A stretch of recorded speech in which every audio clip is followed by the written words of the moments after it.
자, 룻기 2장 8절 말씀 우리 힘차게 샤우팅합니다. 시작. 보아스가 룻에게 이르되 내 딸아 들으라. 이삭을 주우러 다른 밭으로 가지 말며 여기서 떠나지 말고 나의 소년들과 함께 있으라.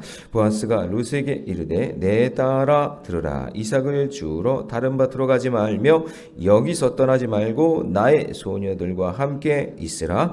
보아스가 룻에게 이르되 내 딸아 들으라. 이삭을 주우러 다른 밭으로 가지 말며 여기서 떠나지 말고 나의 소녀들과 함께 있으라. 룻기 2장 8절 말씀. 아멘. 할렐루야. 네, 오늘 함께 읽은 귀한 말씀을 가지고 이삭 속에 담긴 하나님의 섭리, 이삭 속에 담긴 하나님의 섭리라는 제목으로 하나님 말씀 함께 나누겠습니다.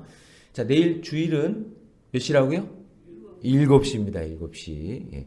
주일날 본문을 주일 말씀 11시 본문하고 새벽에 우리가 들어야 될 말씀 본문 두 가지를 해서 할 거예요. 그러니까 새벽에 말씀을 계속해서 들으셔야 되는 분들은 7시에 오시는 걸로 하고, 또 7시에 피치 못할 사정으로 주일 예배를 드리셔야 하는 분은 또 그 시간에 와서 말씀 듣는 걸로 그렇게 할 테니까, 우리 새벽의 용사들은 하여튼 7시에 우리가 이렇게 옮겼다라고 생각하시면 되겠습니다.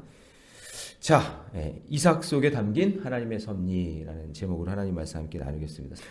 자, 룻기는 며느리 잘 얻어서 이제 복 받았다라는 그런 고부간의 그런 사랑 이야기가 아니라 그랬어요. 그런 이야기가 아니에요. 룻기는 성경의 모든 이야기는 구속사를 담고 있어요. 구속사 이야기를. 그래서 예수님을 보여주신 그런 이야기예요. 그래서 룻기의 역할은요, 왕이신 하나님을 떠나 자기 소견에 오른 대로 살아가는 사사기하고, 그 다음에 예수 그리스도를 예표하는 다윗 왕조가 나타나는 사무엘상 사이에 있다 그랬어요. 그래서 거기를 연결하는 다리 역할을 하는 게 룻기예요. 룻기가 굉장히 중요합니다. 4장밖에 없지만. 그러니까 소망이 없이 살아가는 그런 그들에게 소망의 빛이 오는 길을 열어준 책이 룻기예요.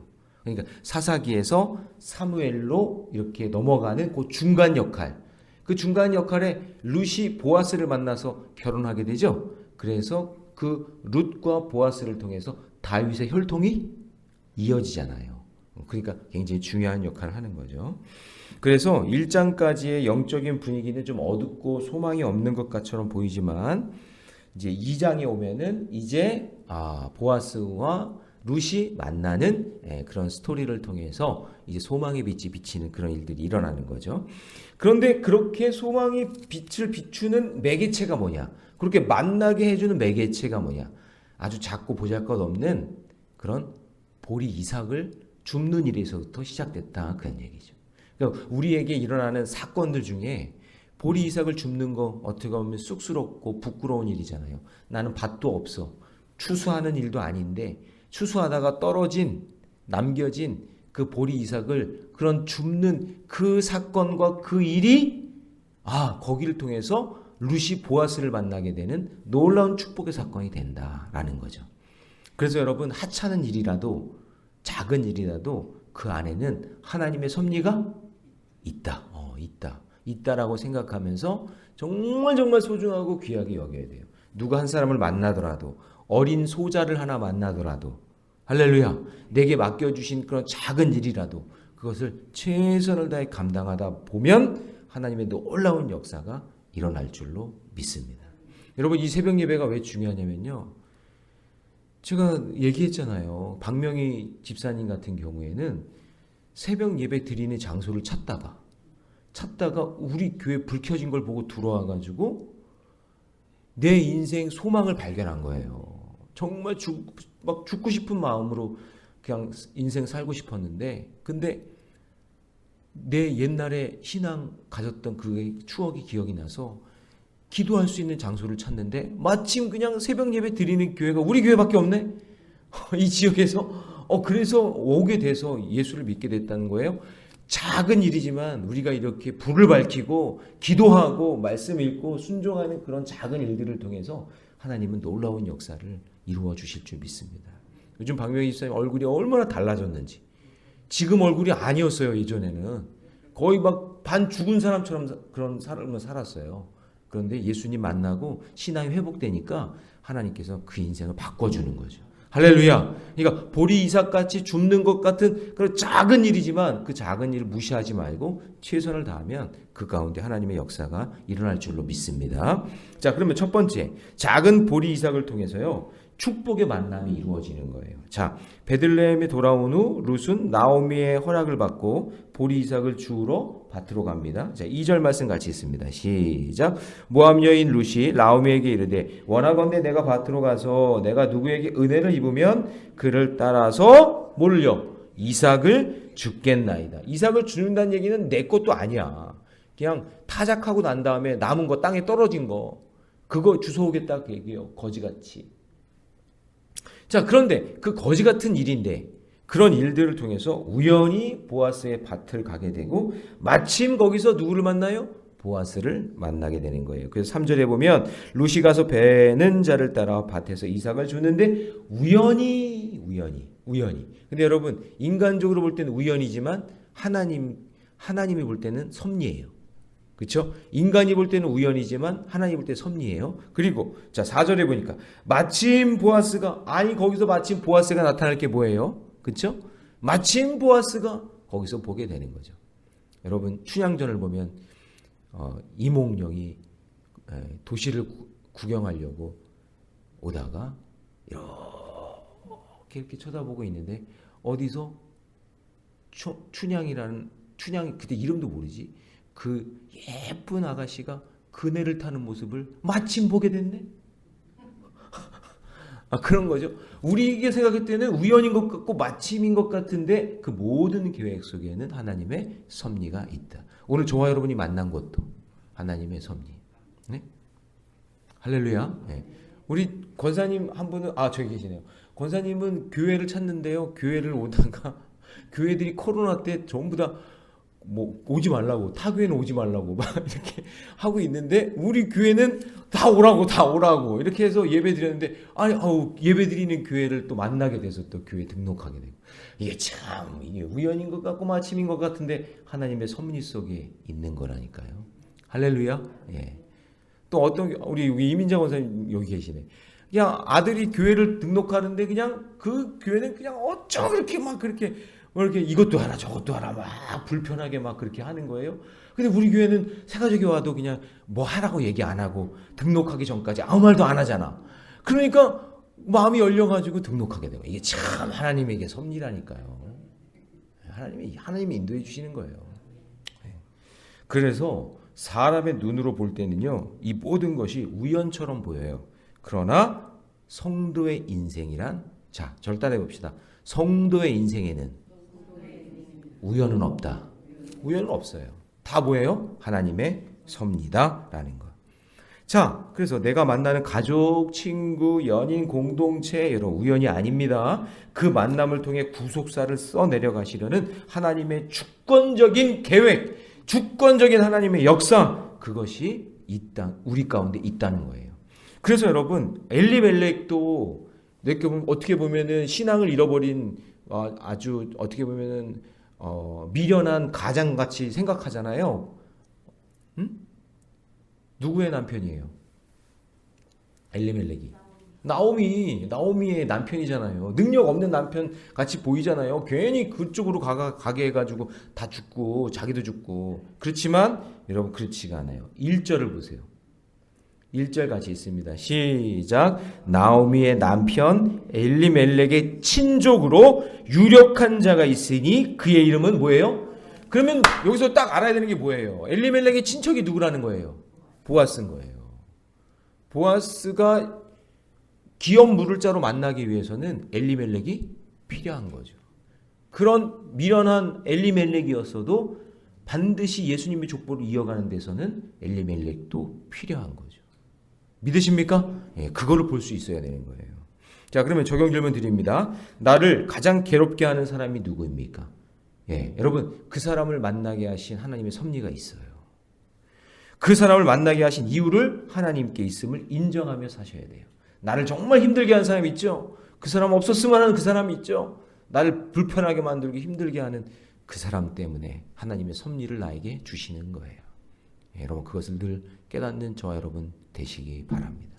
제가 군대에 있을 때 저를 그렇게 힘들게 하는 이름도 안 까먹는다 그랬죠. 전복기라고 7월 군번. 제가 9월 군번인데 저를 그렇게 괴롭히는 거예요. 막 진짜 군대 종교 행사 갔다 오면은요 막 슬리퍼로 막 얼굴을 막 이쪽으로 계속 때리는 거예요. 근데 지금 생각해 보니까 그 사람이 있어서 제 신앙이 성장한 거예요. 그렇게 맞더라도 내가 주의 일을 감당하겠다고 그렇게 애썼던 그 사람이 있었기 때문에 제가 주의 길에서 벗어나지 않고 하나님 만나게 되는 사건이 또 일어나는 거죠. 할렐루야. 그러니까 하나님의 섭리로 봐야 돼요. 하나님의 섭리로 보라라는 것 여러분 꼭 기억하시면 되겠습니다. 자, 두 번째, 작은 보리 이삭을 통해서요 성실한 태도가 드러납니다. 자, 보아스가 룻을 보고 사환에게 야, 저 여자가 누구냐라고 물어봅니다. 5절 보세요. 보아스가 베는 자들을 거느린 사환에게 이르되 이는 누구의 소녀냐 이렇게 물어본단 말이에요. 글쎄요, 이게 보아스 눈에 띄었나 봐요. 자, 사환은 룻을 모압에게서 돌아온 소녀라고 이렇게 얘기를 하면서 아침부터 와서 지금까지 일하는 자. 그러니까 뭐냐면 보리 이삭을 줍는데 여러분 보리 이삭 그거 한 톨 줍는 거예요. 그걸 줍는 거를 아침부터 와가지고 먹으려고 살려고 그래서 정성스럽게 줍는 거예요. 자기하고 누구 주려고 시어머니 시어머니 주려고. 근데 그 모습을 보니까 사환들이 보니까 너무나 애처롭지만 너무나 최선을 다해서 줍는 모습을 보는 거예요. 6절 말씀 다 같이 시작. 베는 자를 거느린 사환이 대답하여 이르되 이는 나오미와 함께 모압 지방에서 돌아온 모압 소년인데 7절 시작. 그의 말이 나로 베는 자를 따라 단 사이에서 이삭을 죽게 하소서 하였고 아침부터 와서 잠시 집에서 쉰 외에 지금까지 계속하는 중이다. 그러니까 그 보리 이삭을 줍는 그 모습 하나가 이 사람들이 볼 때는 야, 성실하네. 최선을 다하네. 그렇게 눈에 보인 거예요. 그러니까 사환은 룻의 성실함을 보면서 칭찬하는 거죠. 그러니까 사환의 말을 듣고서 보아스는 룻에게 뭐예요? 호감이 가기 시작해. 괜찮은 여자네. 이러는 거죠. 생각하는 거예요. 그러니까 이처럼 여러분 성도는 하찮아 보이는 일도요 최선을 다해 성실하게 일하면 누군가 보는 거예요. 사람이 보든 하나님이 보든. 여러분 요셉이 보디발의 집에 끌려갔을 때 종으로 끌려갔을 때 얼마나 성실하게 일했냐면 그 친위대장 보디발이 봤을 때도 이야 제 요셉은 누구와 함께한다? 하나님이 함께하는 걸 보는 거예요. 그래서 어떻게 되냐면은 그 가정 총무로 삼잖아요.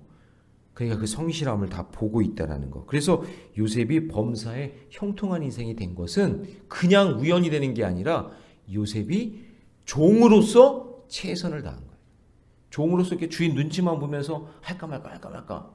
편하게 살까. 어떻게 하면 눈에 안 띄고 그냥 내 편하게 살까. 이렇게 아니라 자기가 종으로서의 역할을 최선을 다해 감당했기 때문에 하나님께서 축복을 해주시는 거죠. 그래서 여러분 나의 성실함이 나의 꿈을 이루는 재료가 되고 예수님을 전하는 수단이 돼요.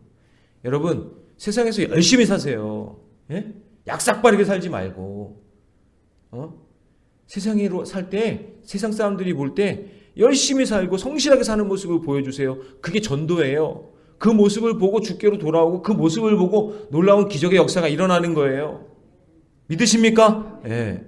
예수 믿는 권사님들, 예수 믿는 집사님들이 왜 그렇게 얕게 살고 왜 그렇게 그냥 세상에서 그냥 손가락질 받고 그렇게 사는지 모르겠어요.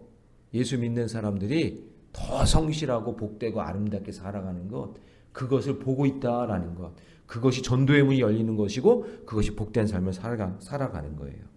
그래서 나의 성실함이 나의 꿈을 이루는 재료가 되고 그리고 예수님을 전하는 수단이 된다는 것을 잊지 마시기 바랍니다. 적용 질문 드립니다. 나는 하루하루 내 일에 충실하고 있습니까? 하찮은 일이라 여기면서 스스로 하찮은 자가 되고 있지는 않으세요? 예, 오늘 이 룻의 모습을 보면서 우리도 성실한 그런 삶을 살아가시기를 주님의 이름으로 축복합니다. 자, 세 번째, 작은 보리삭을 통해서요 건강한 공동체를 만나게 돼요. 참 이게 여러분 이 축복인데요. 제가 늘 얘기하죠. 예, 말씀이 들리는 데 있으라고. 우리 성도님들 가운데 저 지방으로 이사를 가면은 목사님 교회를 좀 소개시켜 주세요. 그럼 제가 꼭 얘기하는 게 말씀이 들리는 곳으로 가라. 예. 교회 크기 사이즈 이런 거 보지 말고 말씀이 들리는 곳에 사는 거예요. 여러분 보아스가 지금 성실히 일하는 룻에게 나의 소녀들과 함께 있으라고 하죠. 자 8절 말씀 8절 같이 있습니다. 시작. 보아스가 룻에게 이르되 내 딸아 들으라. 이삭을 주우러 다른 밭으로 가지 말며 여기서 떠나지 말고 나의 소녀들과 함께 있으라. 공동체 안에 있으라. 그 얘기예요. 공동체 안에. 그러니까 이런 다른 소년들이 룻의 몫을 건드리지 못하도록 지금 룻을 보호하는 거예요. 그러니까 보아스가 딱 보니까 너무 좋은 거예요. 룻이. 그래서 거길 공동체를 떠나지 않도록 내가 너를 보호해 준다고 이렇게 얘기하는 거죠. 그랬더니 룻이 어떻게 해요? 10절 보니까 룻이 엎드려 얼굴을 땅에 대고 절하며 그에게 이르되 나는 이방 여인이거늘 당신이 어찌하여 내게 은혜를 베푸시며 나를 돌보시나이까 하니. 이방 여인은 여러분 개 취급당한 거 아시죠? 이방 여인이랑은 상종도 하면 안 되는 거예요. 그렇지만 너무나 성실하고 너무나 아리따우니까 보아스가 그 공동체의 무리로 오게 하는 거예요. 여러분, 말씀이 들리는 공동체를 벗어나면 안 돼요. 우리가 구원에 참여하고 나를 보호해주는 믿음의 공동체 안에 속해 있다는 것이 이게 놀라운 축복이에요. 속해서 함께 기도하고요. 우리 성도들이 함께 모여서 기도하고 하는 이 공동체가 하나님 보실 때 아름다운 공동체인 거예요. 사탄의 공격을 막을 수 있는 것도 믿음의 공동체 안에 있을 때 집사님 내가 집사님의 기도해요. 권사님 우리 함께 기도해요. 하는 말씀이 들리는 믿음의 공동체 안에 있을 때 그 공동체를 통해서 하나님의 역사를 이루는 거예요. 여러분 다윗이 어떻게 다시 회복할 수 있었겠어요? 광야에 있을 때 아둘람이라는 굴 속에서 그 공동체를 이루며 400명이 함께 살았어요. 그때 모였던 사람들이 환난당한 자, 빚진 자, 원통한 자 그런 사람들이 오갈 데 없는 사람들이 다윗이 굴 속에 숨어 있다는 것을 알고 그런 사람들이 같이 모여서 같이 예배드리고 같이 큐티하고 아멘 좀 해보세요. 같이 속회도 하고 막 그러면서 그 안에서 은혜를 함께 나눈 거예요. 그 공동체 안에 함께 있었기 때문에 먼 훗날 그 사람들이 그대로 어떻게 되냐. 다윗이 왕이 됐을 때 다윗이 왕의 역할을 감당할 때에 수족이 다 된 거예요. 그 사람들이. 그러니까 그 공동체가 너무나 중요한 거죠. 그래서 여러분 환난당하고 빚지고 원통한 자들이 말씀이 들리는 공동체에 함께 모여서 믿음의 삶을 함께 하는 것이 그게 공동체인데 그 공동체를 떠나면 안 돼요. 근데 여러분 이 모든 일들이 어떻게 이루어진 거예요? 잘 보세요. 자, 축복의 만남이 이루어진 것 그리고 룻이 성실한 태도를 보게 한 것 보아스가 봤죠. 그리고 건강한 공동체를 만나게 한 것이 바로 보리 이삭을 줍는 그 일 때문에 그 작은 일 때문에 이게 다 이루어진 거예요. 믿으십니까? 네. 그러니까 오늘 하루도 나에게 보리 이삭을 줍는 것 같은 그런 일 사람들이 쳐다보고 쑥스럽고 부끄럽고 아유 저런 일을 못하러 해 하고 나를 무시하고 하는 그런 작은 일이라 할지라도 그 이삭 줍는 그 일 속에 담긴 하나님의 섭리, 하나님의 계획, 하나님의 뜻 그것을 발견하는 저와 여러분이 되시기를 주님의 이름으로 축원합니다. 기도하겠습니다. 사랑의 하나님 주님의 은혜 감사합니다. 보리 이삭 속에 담긴 하나님의 섭리를 깨닫게 하여 주시옵소서. 룻이 보리 이삭을 주우러 갈 때 그때 축복의 만남이 이루어지기 시작합니다. 룻이 보리 이삭을 주우러 갈 때 성실한 태도가 드러났고 룻이 보리 이삭을 주우러 갈 때 건강한 공동체를 만나게 되었습니다. 이 모든 것이 하나님 섭리입니다. 처음에는 내 신세가 거지 같고 창피하고 부끄럽지만 그 일을 통해서 하나님은 놀라운 일을 이루신다는 것을 잊지 말게 하여 주옵소서. 우리 사랑하는 모련의 교회 모든 성도들이 오늘 이 설교를 듣는 모든 주의 백성들이 내가 하고 있는 일에 하나님이 함께 하고 계시다는 것을 잊지 말게 하여 주시고 죄 짓는 일, 악한 일이 아니라면 지금 내가 하는 그 작은 일 속에 하나님의 섭리가 담겨 있음을 믿고 최선을 다하게 하여 주시고 하나님이 기뻐하시는 일을 통해 하나님의 섭리가 드러나는 우리 모래내게 모든 성도들이 되게 해 주시옵소서. 이 모든 말씀 우리 주 예수님의 이름으로 기도하옵나이다. 아멘.